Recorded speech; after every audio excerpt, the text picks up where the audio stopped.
6 months and a year across the world. And a lot of the conversations that he takes on, they aren't just, speaking from in a large auditorium to a bunch of people. These are one-on-one conversations with people on the street, meeting them where they are, understanding their problems right there, and trying to give them solutions.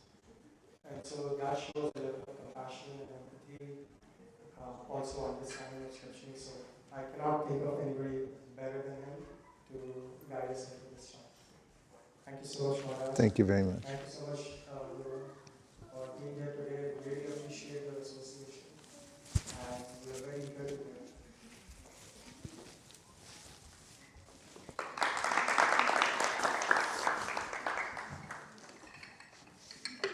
Thank you.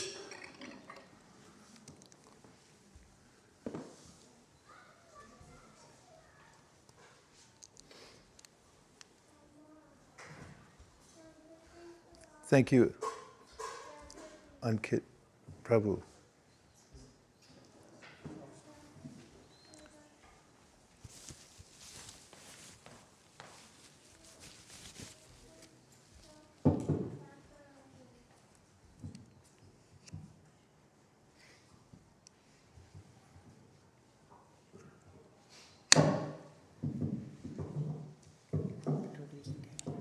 Upgrade. Hare Krishna. Thank you very much, Ankit Prabhu. Thank you for having us all here in this lovely home that you've built intentionally so that we can all be together. Important to have ongoing conversations about how to make the most of life. And you've contributed so much to the community by creating this forum so that we can regularly come together and continue the conversation. It's ongoing. I offer first my respects to my spiritual master, His Divine Grace, A.C. Bhaktivedanta Swami Prabhupada, who is the founder Acharya of the International Society for Krishna Consciousness, whom I met, very fortunately, here in San Francisco Bay Area. I grew up in the East Bay, Lafayette. My parents were academics, as was most of my family. And I, unlike them, had a great curiosity about the ultimate purpose of life. Starting from an early age, I just had a burning question to know why I had to die. And that's one question that they weren't prepared to answer. And nor were teachers. I asked my Spanish teacher, Mr. King, and he didn't have an answer. And I, over time, began to consult books that seemed to have deeper thought processes attached to them. But still, I wasn't satisfied until I found the Bhagavad Gita. In fact, I didn't find it. It came to me serendipitously because a friend of mine at high school had seen that I was a seeker and had handed me a small copy of the Bhagavad Gita. It had only translations. And I became so taken with the book. I had never heard of it before. And just the title sounded exotic to me. It was only text, no pictures, but I read it again and again and again and again. And it assuaged my fear that I had of death as a child. It also gave me a lens through which to see the world that was practical. For instance, in the Bhagavad Gita, when Krishna talks about the three modalities of the world and what their effects are on an environment, and what their effects are on us as we interact with those environments, it all added up. And I found a very unfanatical voice in Krishna speaking to Arjuna, saying, this is the layout of the universe, and this is the catalog of energies that are within the universe and how they work. And it seemed to me a very practical straightforward guide to living in such a way that one could be happy. After I received that, a copy of Bhagavad Gita, a friend of mine gave me a magazine called Back to Godhead. It was the first publication that my spiritual master had started in India. And it had continued after he got to America in a much grander fashion. And it contained topical articles and philosophical presentations of the topics of the Bhagavad Gita and other shastras like the Srimad Bhagavatam. And many of them were written by the students of Srila Prabhupada, my spiritual master. I was very taken with the magazine as I saw here's a tradition following Bhagavad Gita. Of course, it's one thing to read something philosophical, and it can remain theoretical. However, I saw that here were young men and women who were engaged in service when I looked at the pictures in the Back to Godhead magazine.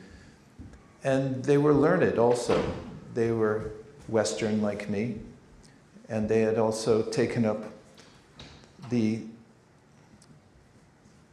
guidance of the Bhagavad Gita.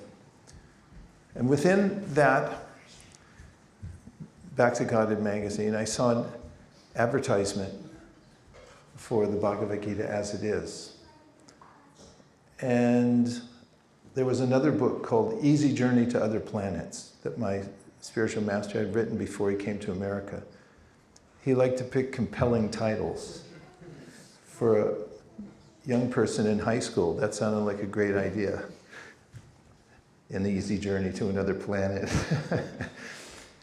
And I found those books in a bookstore in Berkeley, California on Telegraph Avenue. It's no longer there. It's called Shambhala Books. They had all kinds of books on spirituality. So my mother took me down there. I asked them, do you have any titles by A.C. Bhaktivedanta Swami? And indeed, they had three. One was the Bhagavad Gita as it is, which was a very thick paperback version for $4.95. Tells you what year it was, circa 1973. And there was a book called On the Way to Krishna, and another book which became my instant favorite was called Sri Ishopanishad. As many of you know, there are many Upanishads, 108 primary ones, and out of those, the Sri Ishopanishad is highly revered for its philosophical brevity, but impact. And I had taken all those three home, and I noticed that I quickly became estranged from all the other books that I had because they were sufficient. What's more, I found that the way that my to-be guru was writing about the verses in the Bhagavad Gita gave me much more clarity. One thing I appreciated immediately, which I hadn't found in any other metaphysical system to that time, is Prabhupada's insistence on treating animals with kindness. I had become a vegetarian early on in my family because it just occurred to me one day that it was barbaric. And I appreciated when my spiritual master in his teachings had talked about how a person who's spiritually advanced would treat everyone with kindness, including the animals, what to speak of the trees and so forth. And that's also one of the verses in the Sri Upanishad that says, one who sees everything in relation to the Supreme Lord and sees the Supreme Lord within everything, never hates anything or any being.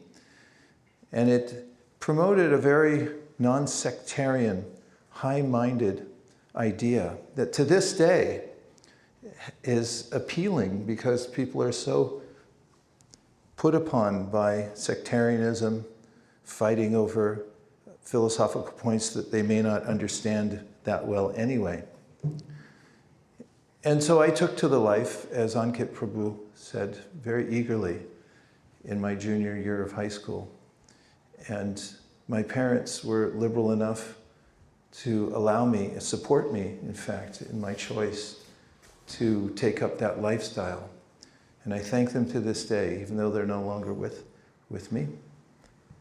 And I credit them. I mostly credit my spiritual master who took the trouble to popularize Bhagavad Gita. He came alone on a cargo ship, not a cruise liner. He had no resources or connections to speak of when he came, but he did bring his writings and the Srimad Bhagavatam. He had only the first canto out of 12 cantos that he had published in India, and he brought them in huge boxes, which were loaded in Colombo, I believe, on his way around the tip of India. And he took that cargo liner to America and stepped off the boat in Boston Harbor and came to New York City, and from there started a small center. There's a center there still on 26 2nd Avenue. I happen to be on the board of directors, and we had a meeting last night, and they're restoring it to exactly the way it was when he founded the organization, the International Society for Krishna Consciousness, circa 1966. And from that small place, a little room along the street, storefront, he had open classes on the Bhagavad Gita. And those who would come would sit and listen, and for half an hour, 45 minutes, he would just speak on the philosophy of Bhagavad Gita straightforwardly, as the title of his rendition of Bhagavad Gita indicates, Bhagavad Gita as it is, without making it metaphorical or indirect. Gave the direct meaning of Bhagavad Gita. And it was from the potency of just hearing Bhagavad Gita and his unassuming way of presenting it. In fact, many have pointed out that most people didn't know his name. They only knew Krishna, because he came to present Krishna, not himself. And he inculcated that mood into all of his followers, that we should be very humble and we should be representatives to pass on the best of what India has to offer. In fact, when Prabhupada became more and more successful, starting in New York, and then the second place he came? San Francisco. It's the second opening of a temple he had, and then it was New Mexico, Montreal. And then some of his disciples went to London to meet the Beatles. And who doesn't know the Beatles, right? And because George Harrison took it up with such enthusiasm, in fact, he had already heard a record, which was back in the old days with vinyl. And it was about the chanting of the mantra and how powerful it was, with other very succinct but uplifting aspects of the philosophy. He had heard it many times, so when the devotees landed there in London, he was eager to greet them and support them, and he helped a lot in the early spread of the Krishna consciousness movement. When Prabhupada first came to London, and a reporter there asked, why did you come here?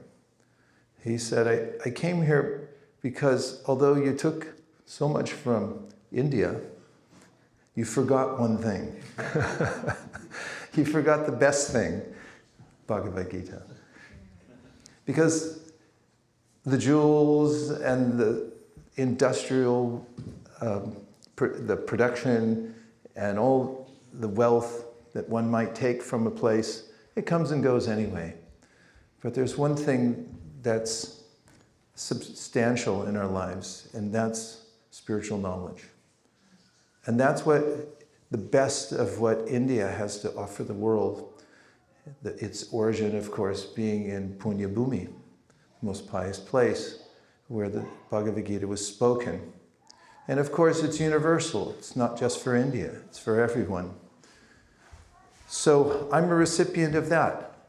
I'm a poster child for the mission of my spiritual master, that he came to inculcate the teachings of Bhagavad Gita to Westerners to start with. That was the request of his spiritual master, is to bring it all over the world and let everyone have this, let everyone reach their full potential in life, and let there be happiness in the world. So I'll talk about a few principles when I can say it's about happiness. In the Bhagavad Gita, Krishna uses the Sanskrit term sukhinara. As you all know, Nara means a human and Sukhi means happy. So how does one become a Sukhinara? It's one of Krishna's topics in the Bhagavad Gita, and of course, if you go on YouTube and do a search, you'll find no less than 1 million YouTube presentations on how you can be happier in your life. Some of them have to do with keeping up your health. Others have to do with psychological ways to live a more balanced life or relationships. And all of them have a kernel of truth in them that we can utilize. But is there something deeper? Are there core principles that one could find somewhere that work in all times, in all places, in all circumstances, that you can apply in your own life? So I'll talk about a couple of those from the Bhagavad Gita. Shall I? Yes. I like to start with, and I alluded to it earlier about Krishna's study of the modalities of the world, which I like to call his presentation of energies. Or if it was a textbook and you were to go through it, it might have a header, something like, Know Your Energies. Because all energy isn't the same. Do you concur with that simple statement? Anybody studied physics? We know that there are varieties of energies in the world, and Krishna presents the gradations of energy in the world and how meaningful it is to us. So in describing energies, to keep it simple, he talks about lower energy and higher energy. That's pretty simple, right? In the 7th chapter of the Gita, for instance, Krishna says, Bhumir apo analo vayu kammano bhudir evacha ahankara ityame binna prakritir ashtada. He says, earth, water, fire, air, ether, mind, intelligence, and false ego are the 8 gross and subtle material energies. And in the very next breath, Krishna says, Aparemitastvanyam prakritim vidime param jiva bhuta mahabaho yayedam darite jagat. Besides this lower energy, he says there's a higher energy. And what is that? It's all of us. Because we're conscious beings. And he identifies consciousness as a superior energy to matter. With matter, we can use the controlled experiment because matter follows certain laws in which we can do a double-blind experiment and get similar results, and therefore we can do marvelous things manipulating the energy and find out how to create technologies that boggle the mind. However, there's a superior energy. Who is it who's figuring out how to do all that and how to manipulate the energies in the first place? Well, Krishna says it's the conscious being within the body. And he furthermore gives a description of the difference between us and the body. We being consciousness, and the body being a combination of these 8 material energies, gross and subtle. And the reason this is important is because these categories of energies and how we interact with them is highly consequential. In fact, it's called tattva. And tat is a demonstrative pronoun. It means you can point to something and say, that is that. In fact, it's the same word. Tat and that are cognate. There's no difference in Sanskrit and English except the H in English. And he points to the lower energy, then he points to the higher energy. And we, as the consciousness within the body, are animating the body, he says. It's the only reason it goes. And what's consequential about our relationship with the energies of the world, which is very practical. There's a speaker that I have listened to frequently over many years. So I appreciated his simplicity in talking about practical matters in the world, how to attend to one's life in the most productive ways. His name was Jim Rohn, R-O-H-N. And one of the statements that stuck in my mind was, don't major in minor things. Don't major in minor things. That makes a lot of sense.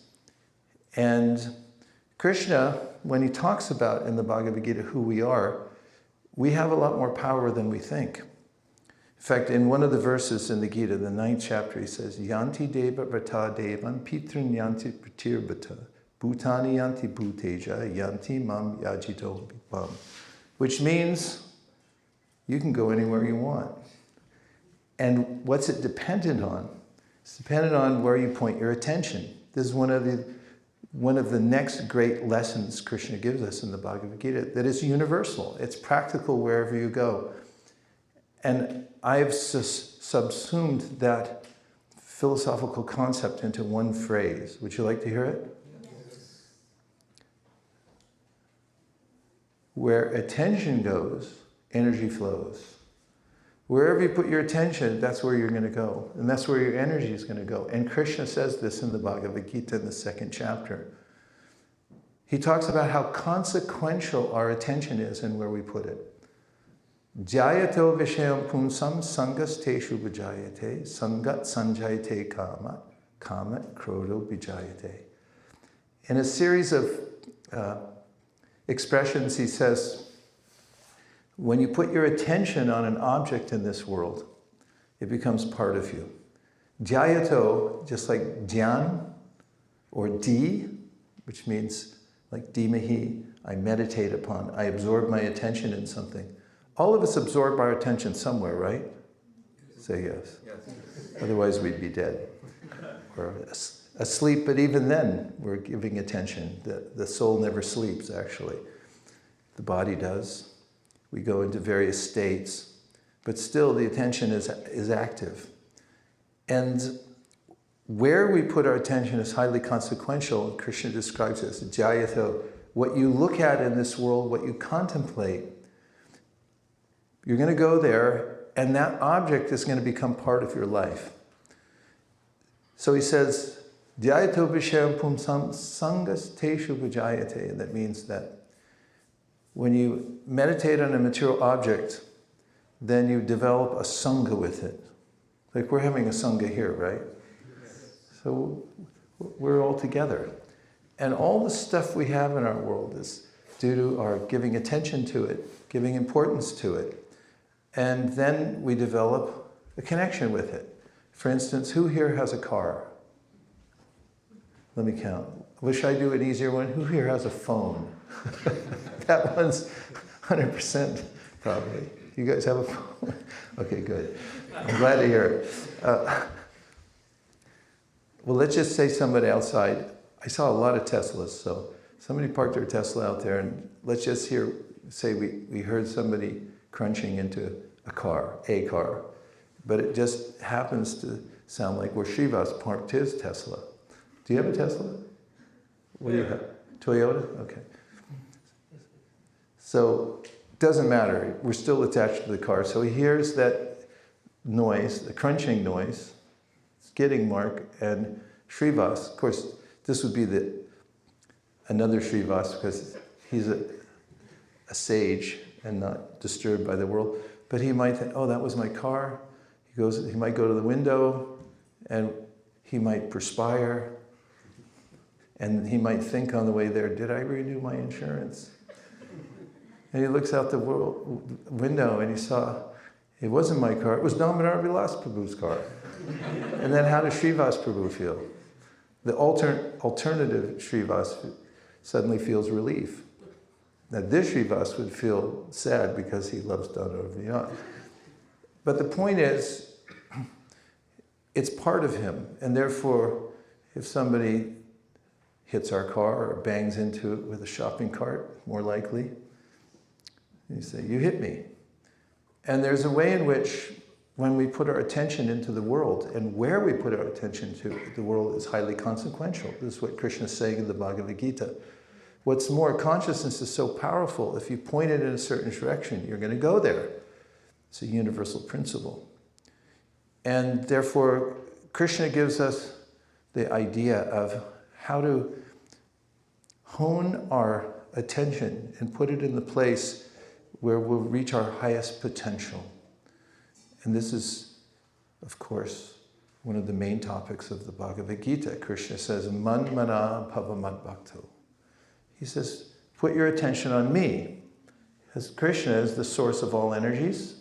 He's also what we call the ultimate object of meditation. Everyone's looking for something to look at here in this world that will satisfy their aesthetic sense. I mean, don't we look for nice things? I see a lot of nice clothes, kurtas, everything. We want to see something nice, something beautiful, maybe take a vacation and look at a beautiful scenery, aesthetic beauty. We want that. And is it completely satisfying? To some degree it's satisfied, but what's the ultimate satisfaction? Well, the name Krishna means that source of all attraction. It pulls you in because all beauty comes from one source. And if you can find that source, then you have the most valuable object of meditation. And if you place your attention there, then you'll feel happy. You'll be a sukhinara, a happy human.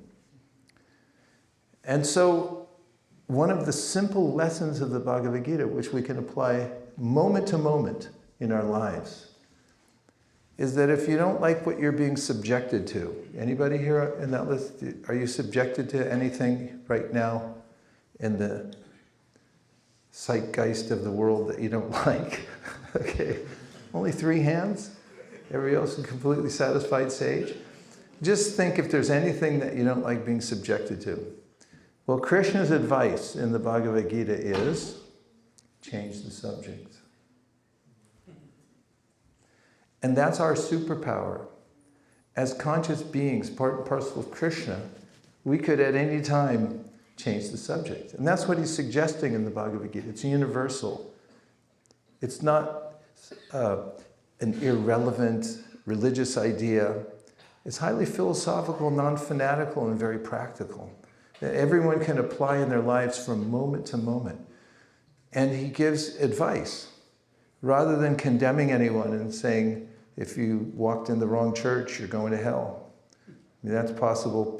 Humans develop such a mentality. Rather, he gives universal knowledge that everyone can apply. It doesn't matter what background you come from. In fact, in the Gita, Krishna says, the most educated person, vidya vinaya sampanne brahmani gavihastani, shuni chaiva shopake cha pandita samadarshina. Nowadays, this phrase, pundit, is tossed around very whimsically. Such and such is a pundit. About what? Well, politics. Which is, well, I think this guy will get elected. And he doesn't. He says, yeah, well, maybe next time I'll get it right. A pundit, a learned person, is someone who sees the energies properly. They don't make category mistakes and say, this energy is the same as that energy. There's a difference. And when it comes to seeing other living beings, a pundit, a learned person, understands that within every moving creature, whether it's a squirrel or a jasmine creeper or a cow or a senator, the soul is there and the supersoul is there. And therefore, there's this sense of respect for all living beings. Doesn't mean that we artificially treat everybody in exactly the same way, because even a sage will not go and try to pet a tiger, knowing that this is folly. But still, the respect for all life, knowing that it comes from original source, is there. What a world it would be if everyone had such a vision. And that was Prabhupada's idea, to give this universal knowledge, the greatest of all jewels from India, and make it available to everybody in the world. Our organization here has, over the last 25 years, how long have you been there now? 27 years? 28 years. You're scaring me now. We've been dedicated to distributing the knowledge of Bhagavad Gita. We go regularly to Salesforce, downtown San Francisco. We used to go to Intel regularly, Google. On the pandemic, we started programs online. And many of the CEOs are very eager to have such talks, because although people have reached the pinnacle of their profession, in many cases, they feel dissatisfied. We have conversations with many people who have gone through the whole education system, got everything right, got in the right company, got the right job, but still, as my spiritual master used to put it, there's a pinprick somewhere. Like the princess and the pea. Do you know that story? I'm going to tell it again because I like it so much. Once there was a kingdom, and in the kingdom they had a daughter, and somehow or other she was lost. And they desperately wanted to bring her back. And there was a test that they would do to find out who the real princess was.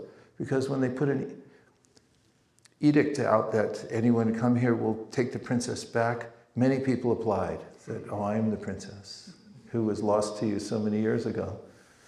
So they didn't make any judgment until they welcomed this person, each person, as a guest in the palace. They would give them a very comfortable bed to sleep on. In fact, several mattresses of the softest material in the world. And underneath it, they'd put one tiny hardened pea. I would say it was a chickpea. There was a great debate about that in many universities around the world. Hard chickpea underneath it. And after a night's rest, they would interview each one of the young women and say, so how did you rest? And they say, fantastic, great, thank you for having me here. And they say, okay, you're dismissed. Until one day, one young woman came from resting in her chamber, and they asked, how did you rest? And she said, I couldn't get any sleep at all, I'm so sorry. And they said, why are you sorry? And why couldn't you rest? He said, there was some hard thing under these mattresses. And they said, you're the princess. And the idea behind this story is universal for us. No matter what we get in this world, we still feel discomfort. There's what in psychology they call cognitive dissonance. I know whatever I get, I'm going to lose. On the other hand, spiritual practice is so simple. It means to reconnect with our source and to be aware of what's most important. And when we're aligned in that, then we naturally feel satisfied, as Krishna says, with any environment. It doesn't matter where you are, what the weather is, whether in loss or gain, victory or defeat, you're going to be happy. He tells that to Arjuna. And the key word, and this is the last point I'll make before we can have some conversation, is service. And in this, Krishna gives a great secret for everybody in the world. And he gives this metaphor that we can remember always, or even if you'd like to, you can get a tattoo of it on your arm on the way home. And that is the lotus. How many of you have seen a lotus flower? 1, 2, 3, 4, 5, 6, 7, everybody. I became most acquainted with lotus flowers in Osaka, Japan, where we visit every year. And there's a botanical garden there that during the summer has a display of no less than 20 varieties of lotus flowers that are in full bloom. And you can go sit by them and observe them. And I did so based on what Krishna says in the Bhagavad Gita. He says, Brahmanyadaya karmani sangam tyakva karotiya. Lipitena sapapena padma patram ivambasa. So he names the lotus, and what's the name of the lotus? It's Padmaja. So Padma means mud, as you know better than me, and Ja means to be born. So it's born out of mud, and that's us. We're souls. We have beauty because we're part of Krishna. We have nothing to do with the gross material body, but we're born into it, just like the lotus is born into mud. And the lotus then grows from the bottom of the pond to the top. And as it rests on the water, and the water splashes on it, it's literally impervious. That's what that word means, that it can't be penetrated by water. And you can notice it with your naked eye, that it just rolls off. So Krishna here says, one little adjustment in your life, and even though you live in the world, you won't be affected by it adversely at all. And that is to adjust your mind to service. He says, if you think of all that you have as paraphernalia to be used in service, then you'll never be soiled by the mud of the material world. It's a tiny adjustment. So I started a brand called Live Like a Lotus. And it indicates this basic teaching of the Bhagavad Gita, which allows us to flip a switch wherever you are and think about how we can dedicate whatever we have, whatever energies we have, for service. And there are many, many good causes in the world to do service for. But there's only one great cause. And that great cause is to come to full consciousness. This is the point of the Bhagavad Gita. Because we only have a short ride here. It's like a zip line. You know what a zip line is? They have them at vacation spots. You grab on it and they go, zzz. That's life in the material world. But if you can use that short period of time for service to the Supreme, then you get the highest benefit. Om Tat Sat. That means Vaisesika out. Let's see if you have any reflections or questions. Reflection just means anything you heard that stuck with you, or if you want to ask a question to stimulate the conversation, then please feel free to be provocative.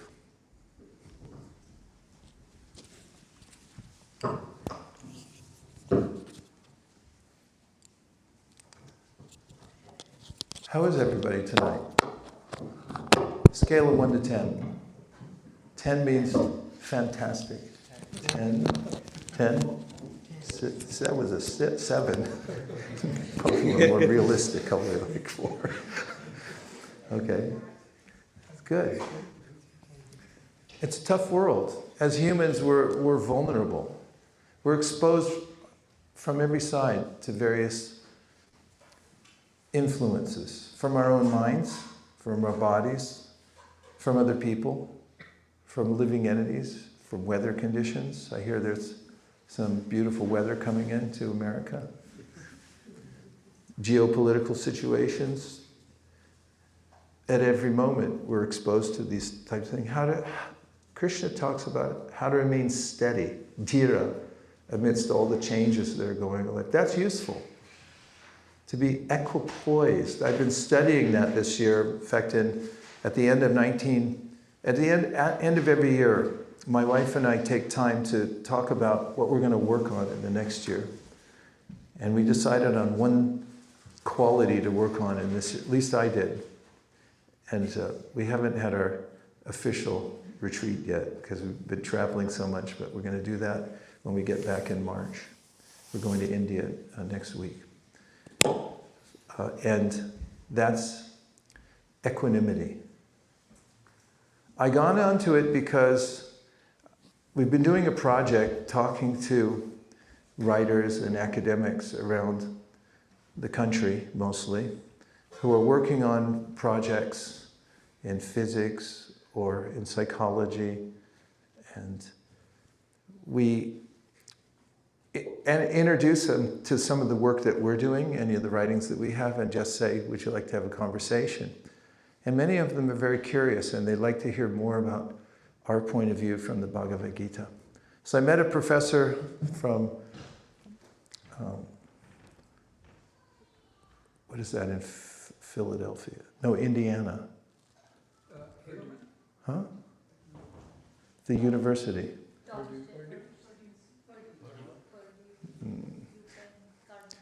Carnegie Mellon, yeah. He's at Carnegie Mellon. His name is David Cresswell. Dr. David Cresswell is a psychologist, and he has a department there on meditation. So he started up a conversation, and it's ongoing. And he was writing about equanimity. He's writing a book about it. And so we were telling him that that's one of the main topics of Bhagavad Gita. He said, pray tell me more. So we started extracting the major parts out of it, and he's very interested in hearing more perspective from the Bhagavad Gita. Practical philosophy that people from every discipline are interested in, because it applies to all of us all the time, right? And then we have Dr. Sloman, who's an atheist psychologist. He wrote the book, The Knowledge Illusion, and we've developed a really good relationship with him. He's a very nice person and has philosophical points that also relate to the Bhagavad Gita. One of his ideas in the book called The Knowledge Illusion is that none of us are independent. We're all fully dependent on all the people in our lives and the environments that we live in, and we know a lot less than we think we do. And then there's a physicist who, Avi Loeb, he's the one who has the project to try to make radio contact, or whatever means he's doing with other planets.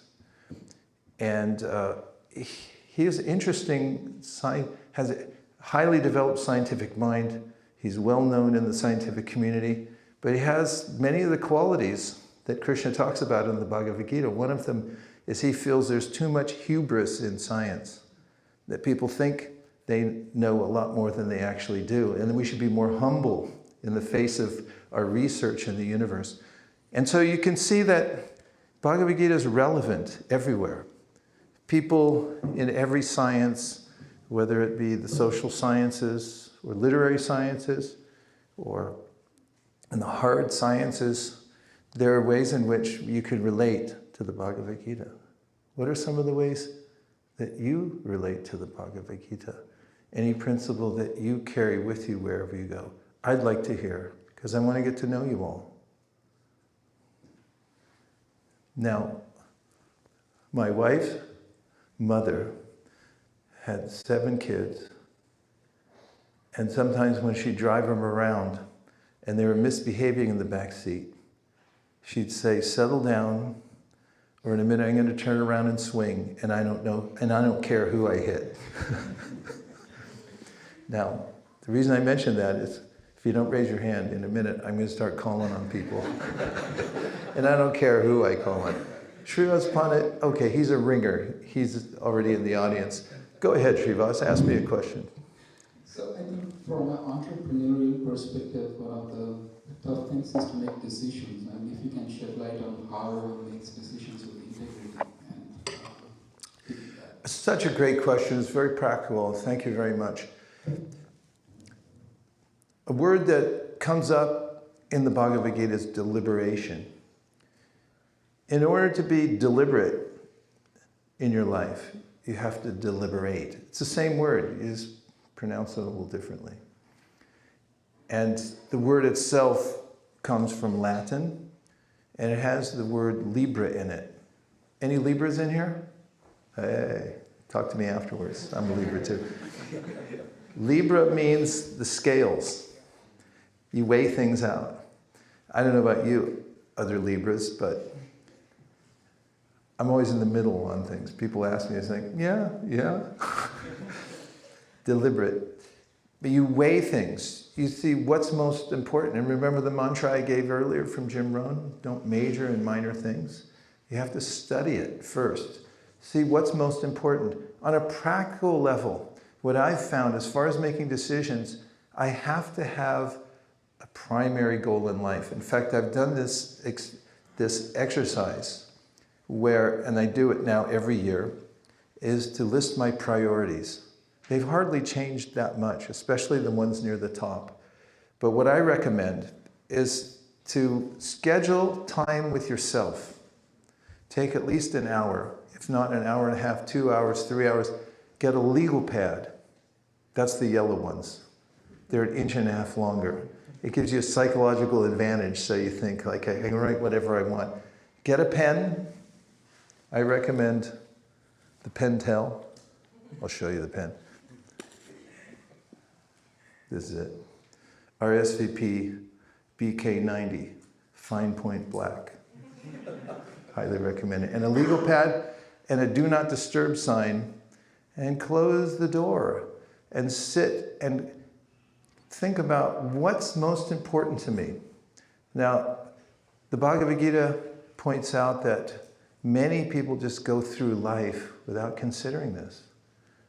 You know, it's possible to go all the way through kindergarten to 6th grade and not really think about what's most important in life. What do you think? Possible? Yes.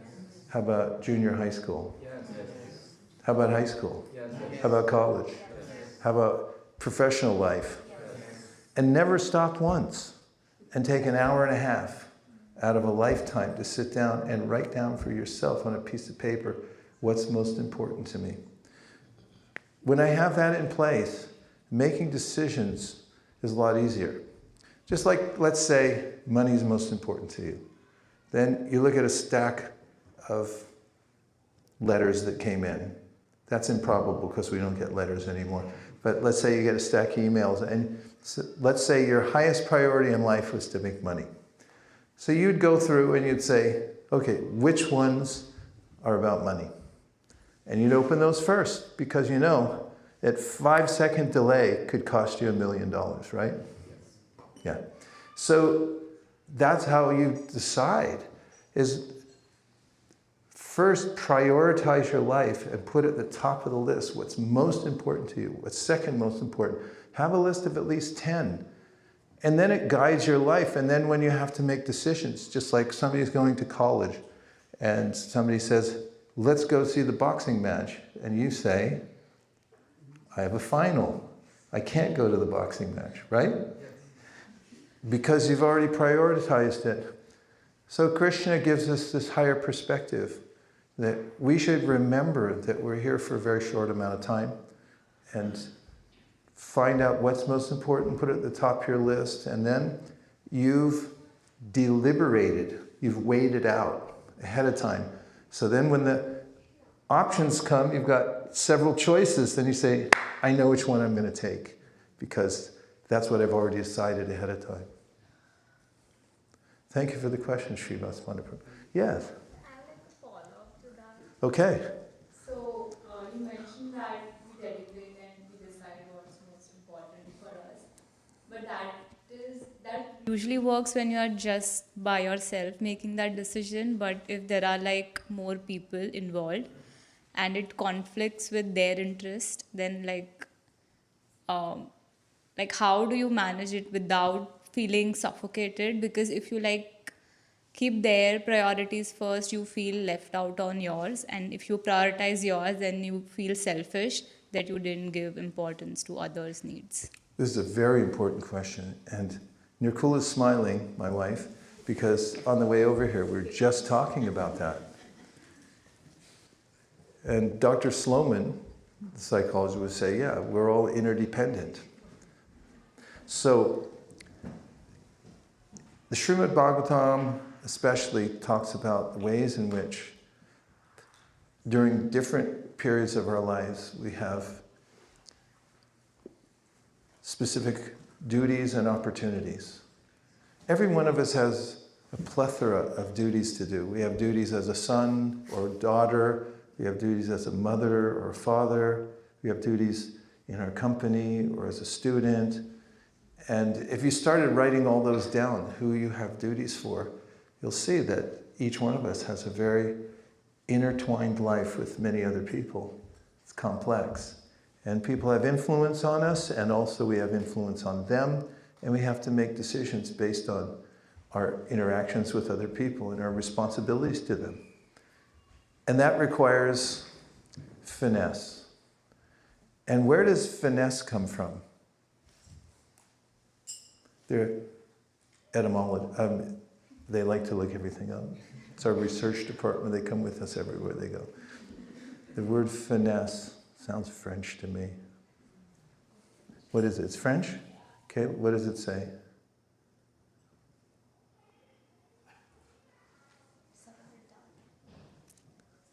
Can we give her extra mic? There you go.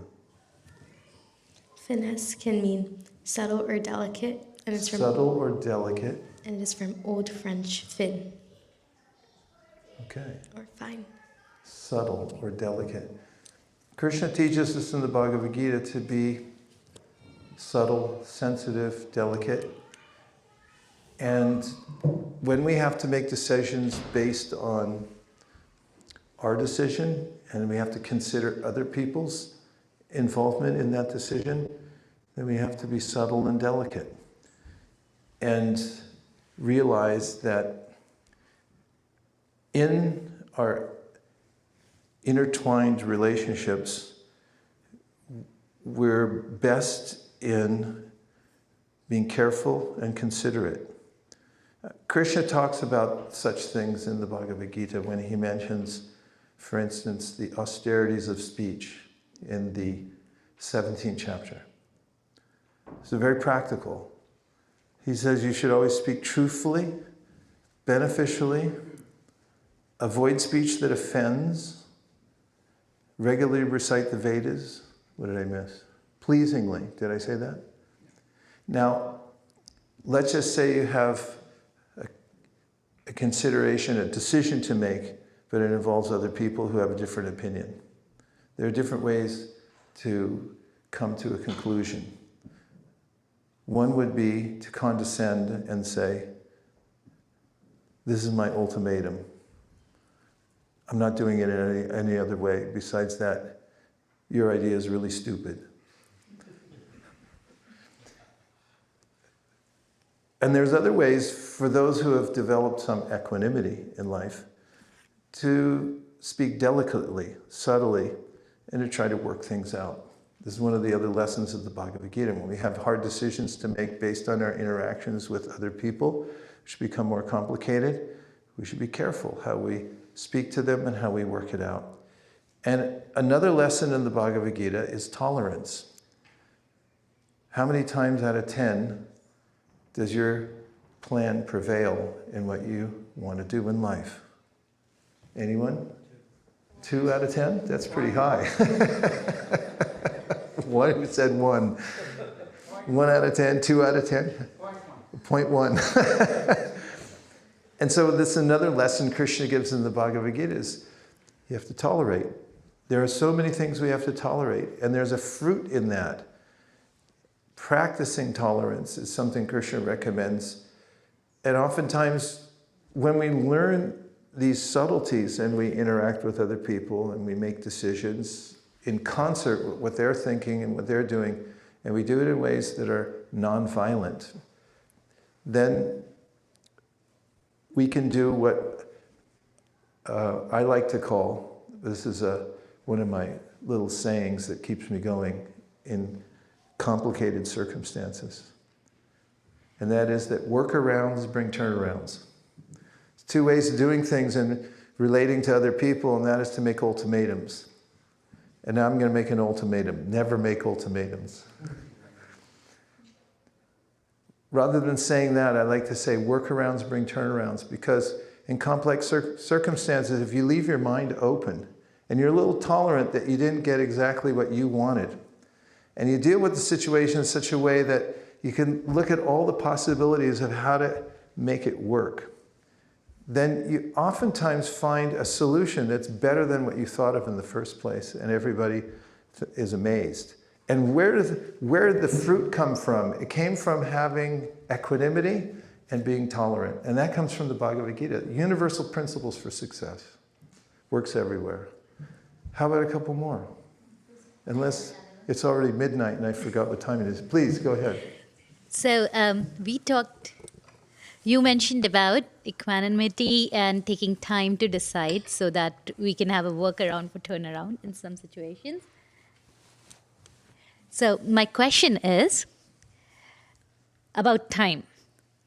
Making decisions considering everything would take time. And the life we live in now, we have to take care of mental health, physical health, social health, emotional health, spiritual health. There are so many things to take care of, kids to raise, jobs to do. Among all this, where there is no time, how do we take time to make deliberate decisions, consider all options, and still keep going? Practically, how to do it is to schedule it. I know that sounds very banal and straightforward, but just like you schedule everything else in your life, right? Kids, you have kids? Do they have soccer matches or anything like that? Karate. Some kind of things. Karate or violin, whatever. You schedule it, right? So it's important to schedule time to deliberate. And in fact, it's a mainstay of a relationship with your kids, with your spouse, is to take deliberate time to talk. As one of the rare things is deep conversation with the people that we love. We can talk on the way out, because one person's going one way, one's going the other way.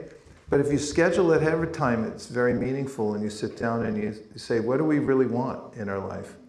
I just mentioned my wife and I take 5 days, and we'll go to a place where nobody knows where we are, and we take that time to walk, to talk, and to write it all down, and then come to a consensus that these are the main things that we want right now, our main priorities. So one guy was trying to chop down a tree, and a passerby who was a well-wisher looked at him and he commented, he said, you should sharpen that axe. And the guy irritatedly looked back over his shoulder and said, now leave me alone, I don't have time to sharpen this axe. Meanwhile, it was bouncing off the tree because the axe was so dull. And actually, if you do a little calculation, you'll find out that when you take time to deliberate, you're sharper. And the things that you do are more effective. The way you deal with people is more effective. You get more done in less time by taking deliberate time to think about what's most important and how to do it. And so finding out from other people what's working in our relationship, what isn't working, what would you rather I didn't say, what would you rather I do say, what more, and then things flow more easily. Of course, I switched metaphors from chopping to flowing, but whichever way you look at it, it makes for a better life. And really, that's one of the points of the Bhagavad Gita, is sharpen your intelligence. And now there's a lot about training intelligence in the world, because our intelligence can be dulled by randomness. This is what I call scrolling the world. It's not just on a phone, but you can scroll the whole world if you don't have a deliberate idea of why you're doing things. Back in the old days when there was TV, do you remember TV? Not many of you, right? I know TV, I grew up in the TV age. And there was a book that was published, it was paper, it was called the TV Guide. And it would tell what programs were going to be in the television, kids. And back when I was a boy.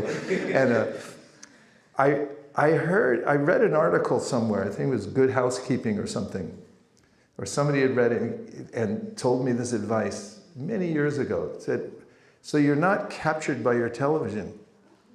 If you take the TV Guide and you go through it and you underline everything you must watch, then you'll be very deliberate about it. Otherwise, people at a certain era in America were watching 7 hours of TV a day. They had to get a couple hours in the morning, a couple hours in the afternoon, General Hospital. And then, you'd have evening time, they'd settle in and 7 hours gone. But if you had underlined what you had to watch, you might find you didn't have to watch at all. And so in the Bhagavad Gita, we get this idea of sharpen your intelligence. Don't major in minor things. Don't waste your attention putting them on things that aren't going to give you return. In a book I wrote, I called it ROA instead of ROI, return on attention. What are you going to get back from putting your attention into certain things? Not much. In fact, it's like, go to your bank, take out a huge bag of cash, and then drive down the road and just throw it out the window as you go. That's scrolling. Yes, please. Maharaj, thank you so much for a great talk. Question, I think this is okay. It's also being live streamed, so they can hear you better from Right. there. Yeah, so just on that, right? A lot of times you know what's the right thing to do, right? You can deliberate on it, you can put it on the calendar, but you're not disciplined to do it, right? So how do you inculcate like that discipline? How do you? A lot of people have procrastination, like you have to do it, but you just keep pushing it away. Don't know why, right? So It's an excellent question. It's so important, and I think we all experience that. Thank you for asking it for all of us. There's a way in which association makes up for any of our frailties and weaknesses. If we associate with people who are stronger than us, who have a certain direction in life, then we tend to get carried along by them. Therefore, in the Bhagavad Gita, Krishna recommends so highly Sangha. And so he gives this very clear verse in the 13th chapter, 20th verse, Purusha prakriti stohi bhunte prakriti jangunan, karanam guna sangosya sarasad yoni janmasu, which means that the cause of all the good or bad that we have in our life is because of our association. So just the last 3 days, I was up at one of our satellite projects in Davis. Yay, Davis. Some of them went to school there. And we have an ashram up there, right on campus, because we like to provide shelter for students who are going to school and they want to have some vegetarian food, prasadam, and they want to have some association. So I was staying in the ashram, living with the monks up there, which I was used to because I did that for 13 years when I was in my younger years. And we get up early to chant. They get up early to chant. So when I was with them, then I was getting up a little earlier than I was used to getting up because we had to, I had to be there. I went up there to be with them, so they said, here's when we're starting. So I said, okay, good. I'll go to bed early and I'll get up early. And when you're in association, then you tend to take on the qualities of those that you're with. That's why we have the International Society for Krishna Consciousness. It's a society of people, and that's why we have our center here in Mountain View and many other places around the Bay Area, so people can come there and get association. And when you have that, then it pulls you along in the right direction. Anybody else? Or I think it's time for prasadam, isn't it? we can go a little bit longer. Okay. Okay, try to make something provocative. Oh, yes, please.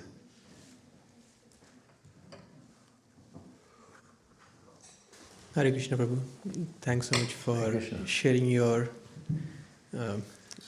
path to Krishna for so many years. You talked about deliberating about things and lower energy and stuff. So people who, I feel like people who are still stuck in lower energy, I think it's not safe to deliberate as much, because the more you solidify what you want and doesn't happen, you're more likely to lose that equanimity when things don't go to plan.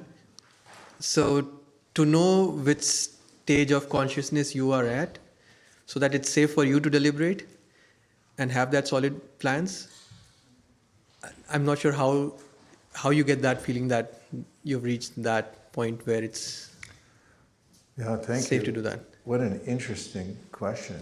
Very helpful also. Of course, there's an old saying from Alice in Wonderland. I think it was the rabbit. He said, if you don't know where you're going, any road will take you there. And that's one way to live. In fact, that's described as the modality of tamas, when you really don't think about anything, you just stay absorbed in the senses and so forth. But your point is finer and it's more interesting. It's about, doesn't it seem intimidating to make some purpose of your life? Because what if you don't reach it? Something like that. Like, what if you plan it and then you're not able to make it? It makes you more anxiety ridden. You're more likely to lose your equanimity if you have certain plans rather than just being fluid about everything. Yeah.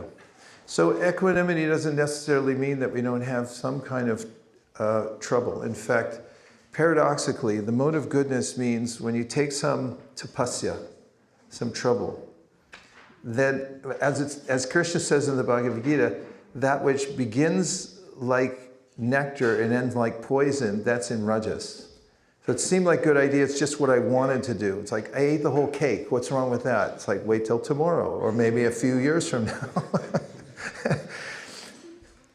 But the mode of goodness is like poison in the beginning and nectar at the end.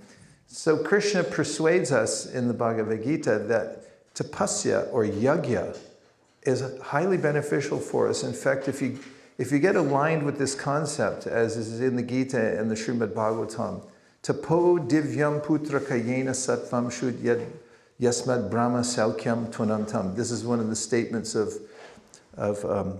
Rishabhadeva. Rishabhadeva, whose son was Bharat, for which India is named. So his teacher was his father, Rishabhadeva. He says, Nayam deho deha bhajam driloke kashtan kamam arhate vidbhujam tapo divyam putraka yena sattvam shud yad yasmad brahma saukyam tvanantam. He said, animals, they just do whatever they want. And they're regulated in a way by the three modes of material nature.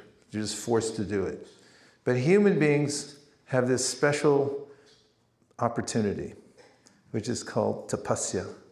You take some trouble on yourself for your improvement, for your purification.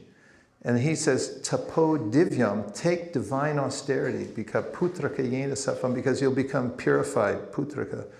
So again, by association and by hearing from the Bhagavad Gita, we might get inspired. In fact, in any discipline, if somebody wants to have a healthy body, they get up, they do their cardio, they do whatever it takes, and people say, isn't that hard? Well, it's much harder being ill. And it's much harder being mentally stressed all the time than taking the austerity to purify your mind through doing yoga austerities and planning your life ahead of time. And so equanimity doesn't just mean that you don't do anything or you don't engage with the world. No, you do, but you have guidance and you have a higher goal, tapodivyam, it's a divine goal. And in that austerity, which seems like trouble, you find the fruit. And it comes out of fire. You get purified by fire, just like gold. If you want to purify it, you got to put it in the crucible. And then it gets, all the impurities are burned out of it. So that's spiritual life. It's a better idea. It's a better way of life, we claim, from the teachings of Bhagavad Gita, a better way to achieve in your life, and that's the source of real happiness. Thank you very much for such a subtle question. Very interesting. Thank you. Thank you. Om Tat Sat. That means... Actually, there's one more request, Maharaj. Okay. A lot of folks who came a little bit earlier, they were very curious about learning about kids who have grown up around this congregation and how they have taken their learnings of Bhagavad Gita and applied in their lives, and wanted to hear from you and maybe some of the other kids in the youth. So what about it, you guys? We grew up together. I mean, not me, but I grew up watching them. My wife and I have been with many of these kids when they were born. And we're really proud of all of them, and we really feel lucky to have had this opportunity. But you can speak for yourselves. Did we? Okay. Here's a young man. He's taken vows to chant every day, and he goes to UC Berkeley, top of his class. He just got back from India, travels to holy places. I mean, take a look at him. He's handsome, he's healthy. I don't know if he plays basketball anymore. He used to be a point guard. Tell us, what's your life like? Yeah, I think growing up in this like Krishna conscious community has definitely been one of the biggest blessings. For me, I definitely noticed a stark contrast because I kind of got more serious into it as life came later. So noticing my life before and after this like deliberate choice I made was definitely it's very insightful to look back and reflect on like how that choice to commit to this practice has affected my life in positive ways. One thing I was reflecting on that you were speaking about how the wisdom of the Gita has like helped me, and one thing that came to mind is something that the Gita talks about a lot is purpose, and I think purpose is something that drives us all to do the activities that we do on a day-to-day basis, and it's very hard to find purpose in life. Like, it's not something that we're taught in schools, whereas I found that this idea of trying to find your purpose, trying to find what you want to get out of life is something that was very encouraged when I was going and listening to these different classes at the temple, and just hearing about how that's prioritized gave me time to reflect. And again, this idea of like reflecting, it's not something that's commonly done in schools. Taking time to write goals and all this stuff is so important, but like everything in schools is always just, it's like a running mindset. It's just you're constantly sprinting, but we say life's like a marathon, so unless you pace yourself at a way that you can digest it, it's very easy to get caught up in trying to run as fast as you can and tire yourself out. So I found that this practice has allowed me to pace myself in a way that I find life enjoyable. I found a practice that I feel like I can maintain, and I just feel like I can go forward with this and I'll be happy, and that's like the biggest thing for me. Thank you. One more? Maharaj, can Yes. I ask one of the youths a question which we always have? Yes. Yeah. Because oftentimes people, especially with the Indian culture, enjoy life, we'll think about it later. Why now? Now, you are all inspiration. Can someone of you tell how Bhagavad Gita, growing up in a Western country, going to colleges, how is that positively influenced, or how does it help? Anyone, all of the wonderful youths. Before I have to do what Maharaj said. Okay.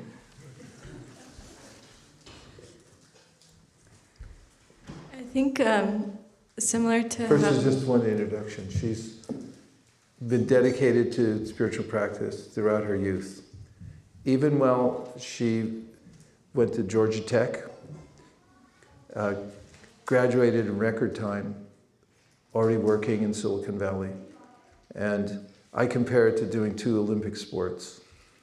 Going to get such an education and at the same time maintaining spiritual practice as she's done throughout her life. So just wanted to give you a little background. Go ahead. Works in AI at Meta. Okay.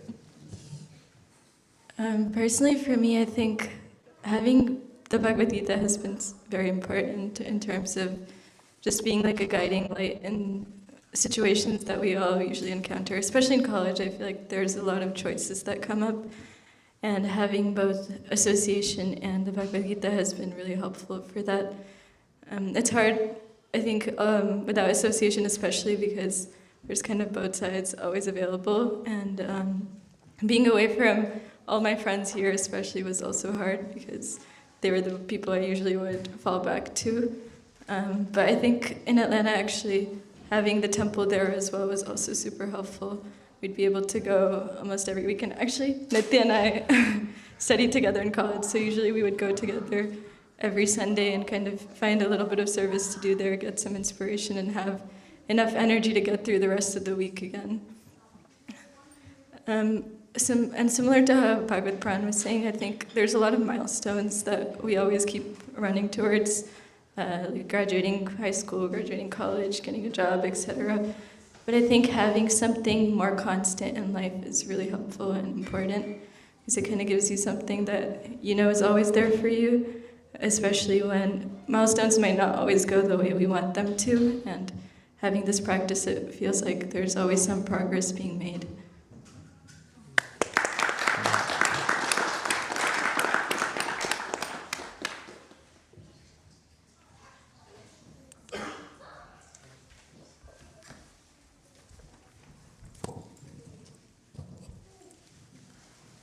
Thank you to youth for sharing their experiences and those who had done kirtan in the past. Amazing kirtan. Thank you so much, Maharaj, for telling us how to be a Sukhinara. All the way from tapasya to sangosya, which is sangha, to service. There's a lot of lessons for us to take away from here. And we hope to continue to this discussion every couple of months or so. We would love to have you here again. And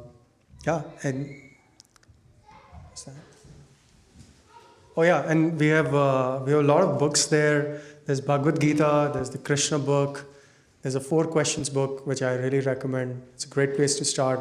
It'll take you 3 hours to read. It'll serve you for your entire life.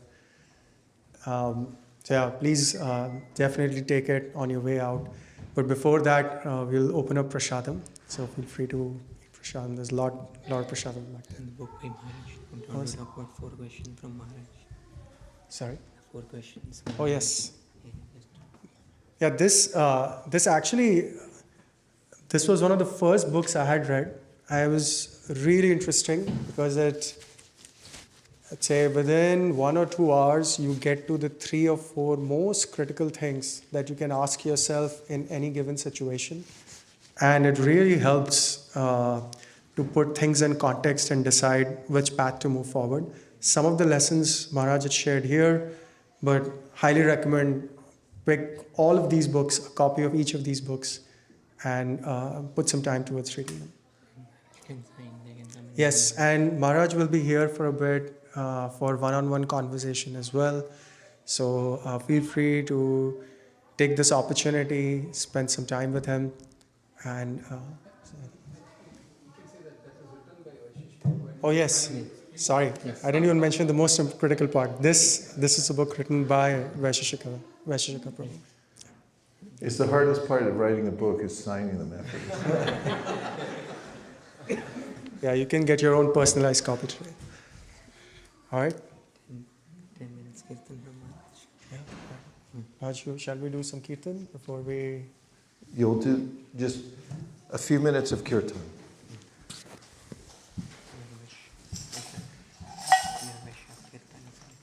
Because you have to sing for your supper.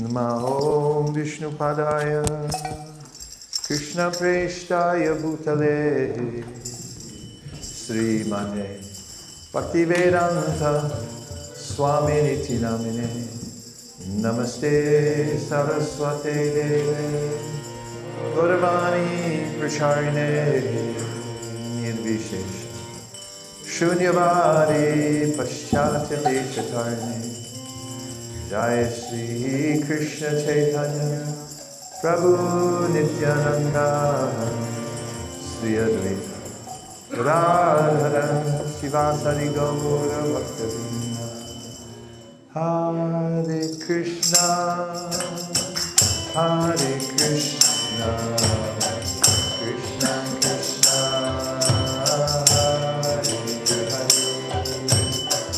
Hare Hare Rama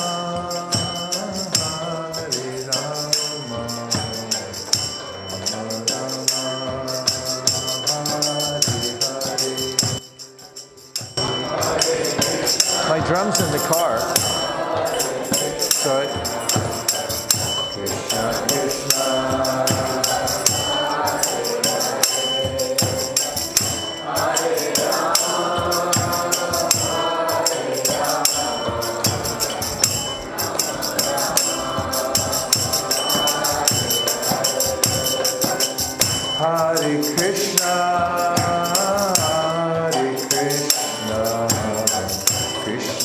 Krishna, Hare Hare, Hare Rama, Hare Rama, Rama Rama, Hare Hare.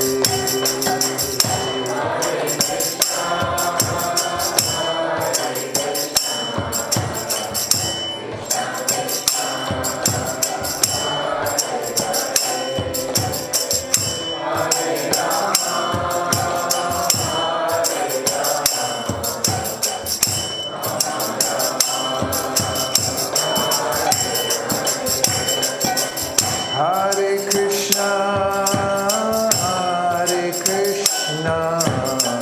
Krishna Krishna, Hare Hare, Hare Rama, Hare Rama, Rama Rama, Hare Hare.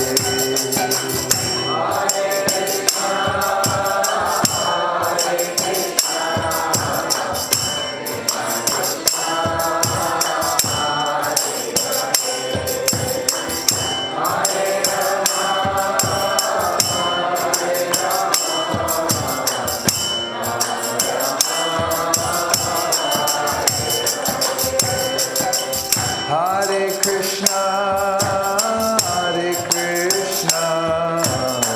Krishna Krishna, Hare Hare, Hare Rama, Rama Rama, Hare Hare.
Krishna, Krishna Krishna, Hare Hare, Hare Rama, Rama Rama, Hare Hare.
Krishna, Krishna Krishna, Hare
Hare, Hare Rama,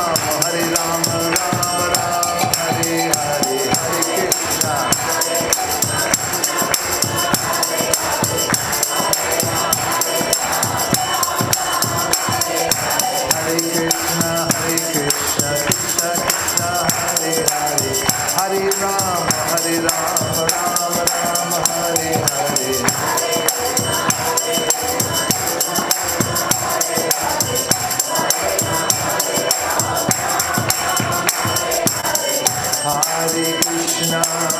Hare Krishna, Krishna Krishna, Hare Hare, Hare Rama, Rama Rama, Hare Hare.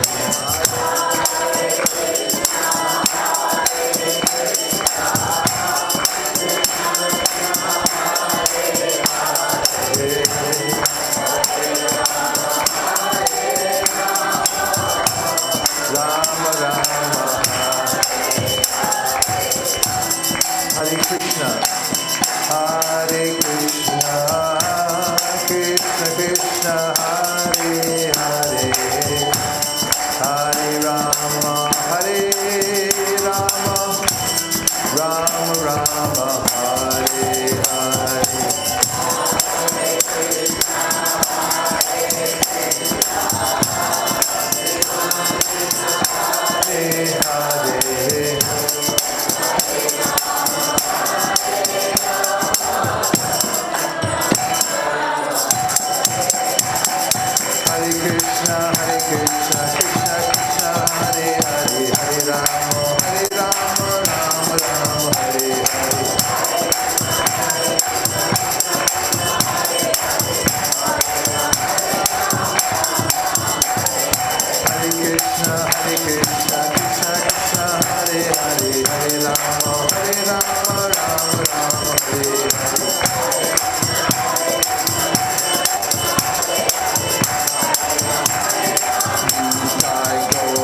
Premanande.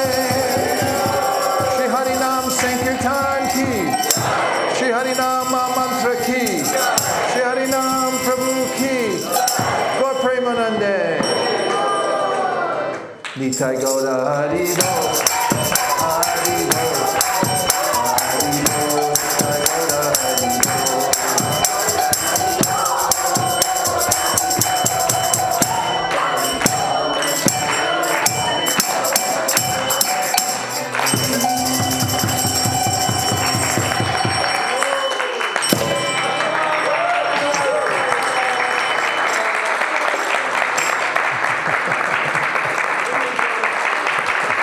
Hare Krishna.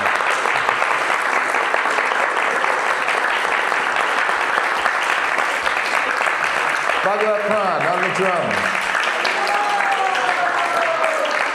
Anapaidi on the harmonium. Vaisesika, best kartal player in the world.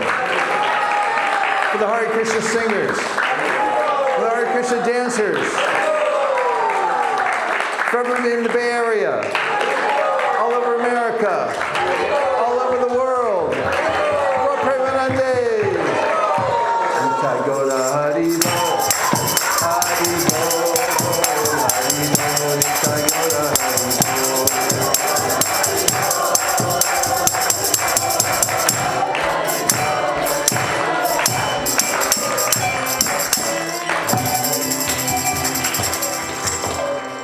What county are we in now? Santa Clara County? Now we're going to feed everyone in Santa Clara County. Tell them to get on down here. Thank you very much, everybody. It's such a pleasure. I mean, this is taking time to be together, right? And have a conversation.